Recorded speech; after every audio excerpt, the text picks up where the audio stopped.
ada ustadz yang mualaf, ustadz tersebut tuh terindikasi, kata komentar-komentar di di video tersebut lah ya, itu terindikasi Ustadz Felix Xiao sih, karena beberapa ciri-ciri yang diarahkan itu adalah Ustadz Felix Xiao yang mengatakan bahwa ya secara keilmuan belum pas, ngajinya juga harus dites. Seorang mualaf yang belum pernah sekolah, ya mungkin nggak pernah sekolah di pesantren atau nggak pernah belajar di pesantren, mungkin nggak pantas untuk menjadi ustadz. Menurut pandangan Ustadz Fatih sendiri bagaimana Pak Ustadz mendengar itu? Menurut saya pernyataan itu terlalu dini, terlalu cepat menghukumi ya. Ada baiknya kalau ngomong seperti itu bisa dites lah ya, ngajinya, bahasa Arabnya mungkin duduk bareng aja, nggak perlu klaim-klaiman begitu, nggak perlu nyerang, nggak perlu menjelekkan. Kalau memang orang semakin tinggi ilmunya, semestinya semakin bijak, semakin wise, kacamatanya semakin luas, bukan kemudian semakin sempit, semakin cupet. Sekarang gini, kalau dikatakan dia mu'alaf, para sahabat juga dulu mu'alaf loh. Mana ada mereka lahir dari seorang muslim? Abu Bakar Siddiq bukan dari keluarga muslim. Bahkan Nabi Ibrahim pun bapaknya penyembah berhala. Terus mereka nggak berhak dapat Islam gitu. Nggak gitu juga Bambang gitu loh. Iya kan?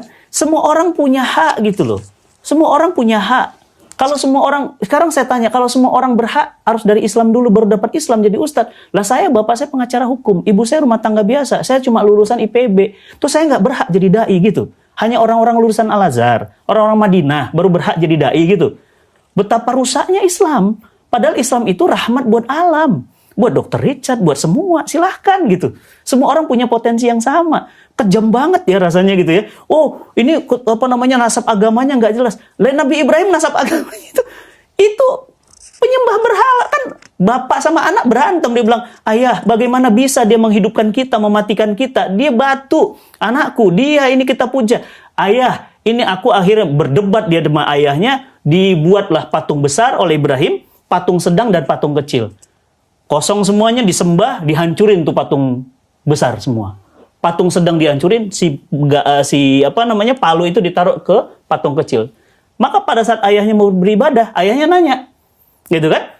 Ini patung besar, patung sedang mana nih kok hancur? Ibrahim dengan cerdas berkata, wahai ayah, itu patung besar dan sedang yang hancurin. Logika manusia berpikir, apa dia bilang?